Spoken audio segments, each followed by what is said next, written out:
പൊതുവെ അല്പം സ്വഭാവമുള്ള ആളായതുകൊണ്ടാണ് എവിടെയെങ്കിലും പിടിച്ചിരിക്കാൻ വേണ്ടി കൊണ്ടുപോകുന്നത്. ഇത് സാധാരണ മലയാളത്തിൽ സംഭവിക്കാത്തൊരു സായാഹ്നമാണ് നമുക്കിന്ന് ഇവിടെ ഉണ്ടായിരുന്നത്. ആന്തോളജി വിഭാഗത്തിൽ സിനിമകൾ അപൂർവമായിട്ടുണ്ട്. പക്ഷെ നമുക്ക് ആരുടെ മുമ്പിലും ധൈര്യമായിട്ട് പറയാവുന്ന ഒരു ആന്തോളജി ആയിരിക്കും ഇത് മലയാള ഭാഷയെ സംബന്ധിച്ച്. മനോരഥങ്ങൾ എഴുത്തുകാരൻ്റെ മനോരഥത്തിൽ കയറി പോകുന്നതാണ്, കാഴ്ചകളാണ് നമ്മൾ കാണുന്നത്. അതിനേക്കാളും വലിയ ചേർന്നൊരു പേരും ഉണ്ടാവാൻ സാധ്യത. എന്നെ സംബന്ധിച്ചിടത്തോളം ഞാൻ വളരെ വ്യക്തിപരമായിട്ട് എംടിയായിട്ട് ഇടപെടുന്നതാണ്. ഒരുപാട് കാര്യങ്ങളെ പറ്റി പറയാൻ. പക്ഷേ അദ്ദേഹത്തിൻ്റെ ഒരു വളരെ പ്രത്യേകത എനിക്ക് ഇപ്പോഴും മനസ്സിലാകാത്തത്, അത്ഭുതപ്പെടുത്തുന്നത് അദ്ദേഹത്തിലുള്ള ചെറുപ്പമാണ്. ചെറുപ്പം എന്ന് പറയുമ്പോൾ എല്ലാ കാര്യങ്ങളും, സമകാലീന സംഭവങ്ങളെ കുറിച്ച്, രാഷ്ട്രീയ, സാമുദായിക, സാംസ്കാരിക, സാമ്പത്തിക, സാഹിത്യ, എല്ലാ കാര്യങ്ങളെ പറ്റിയും അദ്ദേഹത്തിന് നല്ല കറക്റ്റ് അപ്ഡേറ്റ് ആയിട്ടുള്ള വളരെ പുതുക്കപ്പെട്ട ഒരു അറിവുള്ളതാണ്. പുതിയ പുസ്തകങ്ങൾ, പുതിയ സാഹിത്യകാരന്മാർ, പുതിയ ലോകത്ത് നടക്കുന്ന കാര്യങ്ങൾ, വിവിധ ഭാഷകളിൽ, ലോകത്തിലെ വിവിധ ഭാഷകളിൽ ഇറങ്ങുന്ന പുസ്തകങ്ങളെ പറ്റിയുള്ള അറിവുകൾ അത് വായിച്ചിരിക്കുന്നു. ഇനി അടുത്ത കാലത്ത് ആ പേര് ഞാൻ മറന്നുപോയത്, ദപ്പാപ്പെട്ടി ഞാൻ ഫോൺ എടുത്തപ്പോഴേ എന്നെ വിളിച്ചത്.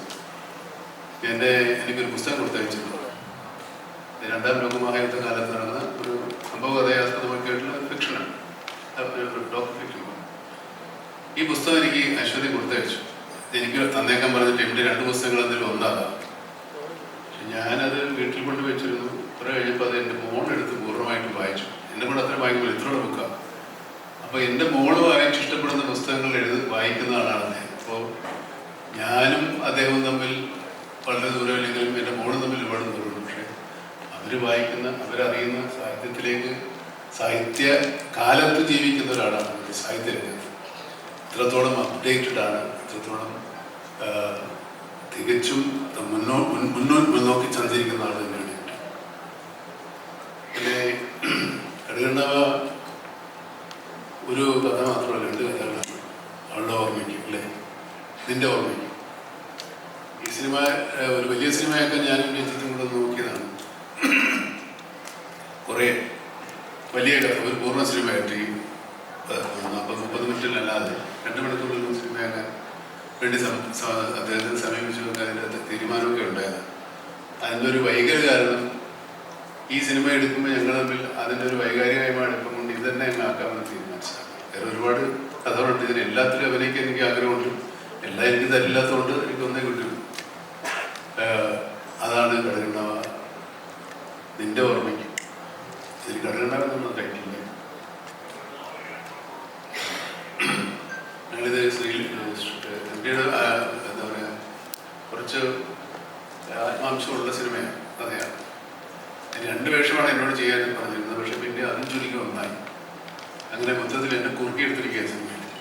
കുറച്ചേ ഉള്ളൂ, പക്ഷെ നല്ല ഒരു നൊസ്റ്റാൾജിയ ഉണ്ടാക്കുന്ന ഒരു സിനിമയാണ്. നമ്മുടെ സിനിമ പലരും എംടിയെ വായിക്കാൻ തുടങ്ങിയ കാലത്ത്, അല്ലെങ്കിൽ അങ്ങനെയുള്ള സിനിമകളെ നമുക്ക് ഇഷ്ടപ്പെടാൻ തുടങ്ങിയ കാലത്ത്, ഒരു തറവാടും വിദേശത്ത് പോയ അച്ഛനുമൊക്കെ ആയിട്ടുള്ള ഒരു കഥ. അത് രഞ്ജയാണ് ഡയറക്റ്റ് ചെയ്തിരിക്കുന്നത്. ഞങ്ങൾ സിലോണ്ടൊക്കെ പോയി ഷൂട്ട് ചെയ്തതാണ്.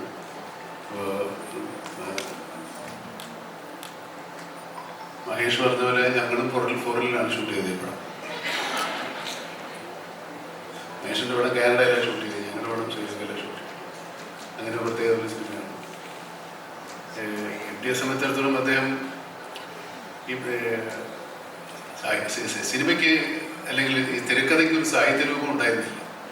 തിരക്കഥയ്ക്ക് എങ്ങനെ വായനക്കാരുണ്ടായിരുന്നില്ല ഒരു സാഹിത്യ രൂപം എന്നാലും. അത് എംടിയുടെ തിരക്കഥകൾ വായിച്ചിട്ടാണ് സിനിമയ്ക്ക് ഒരു സാഹിത്യമുണ്ട് എന്ന് നമ്മൾ മനസ്സിലാക്കി.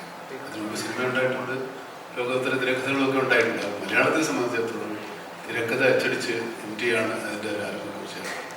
അച്ചടിച്ച് അത് സാഹിത്യ രൂപമായി പുറത്തിറങ്ങി. അതിന് പിൽക്കാലത്ത് സിനിമാ വിദ്യാർത്ഥികൾക്ക് എല്ലാവർക്കും ആ തിരക്കഥകൾ ഒരുപാട് ഉപകാരപ്പെട്ടു. ഞാൻ എംടിയുടെ കഥകൾ വായിക്കുമ്പോൾ ഞാൻ തിരക്കഥയായിട്ടാണ് കാണുന്നത്. എനിക്ക് എഴുതാനൊന്നും പറ്റിയില്ല. അല്ലെങ്കിൽ ഏതെങ്കിലും ഒരു കഥാപാത്രമായിട്ട് മാറുന്നൊരു സ്വഭാവമൊക്കെ പണ്ടുപോലുണ്ട്. ഇപ്പോഴും അതൊക്കെ നോക്കുന്നുണ്ട്. ഈ അടുത്ത കാലത്ത് ഞാൻ അദ്ദേഹം തമ്മിൽ ഒരു ചെറിയ, എന്താ പറയുക, ഒരു ഉടമ്പടി ഉണ്ടാക്കിയുള്ള 2 ചെറുകഥകൾ ഞാൻ വായിക്കാം എന്ന് വേണ്ടി അദ്ദേഹത്തിന് അഡ്വാൻസ് കൊടുത്തു. അതായത് കഥ വായിക്കാൻ ഒരു കഥ ഒരു 10 പേജോ അല്ലെങ്കിൽ 5 പേജോ 4 പേജോ ഒരു കഥ വായിച്ച് ഏതെങ്കിലും ഒരു TV-യിലോ അല്ലെങ്കിൽ യൂട്യൂബിലോ കൊടുക്കാൻ വേണ്ടി വാങ്ങിച്ചാണ്. ഇതുവരെ നടന്നിട്ടില്ല. ഏതെങ്കിലും ഒരു കഥ എടുത്തോളം പറഞ്ഞു. എനിക്ക് തിരഞ്ഞെടുക്കാൻ പറ്റിയില്ലാത്തതുകൊണ്ടാണ് നീലു പോയത്. അതിൽ ഇത്രയൊക്കെ ആയി. ഇത് മലയാളത്തിൽ അതിസംഭവം പോലെയാണ്. എനിക്ക് പ്രായം ആയിട്ടില്ല. എനിക്ക് 1 വർഷം കൂടെ ആയി. അത്രയും എൻ്റെ ഹൃദയം നിറഞ്ഞ ജന്മദിനാശംസ. ആയുസ്സും ആരോഗ്യവും ഉണ്ടാവട്ടെ എന്ന് പ്രാർത്ഥിക്കുന്നു.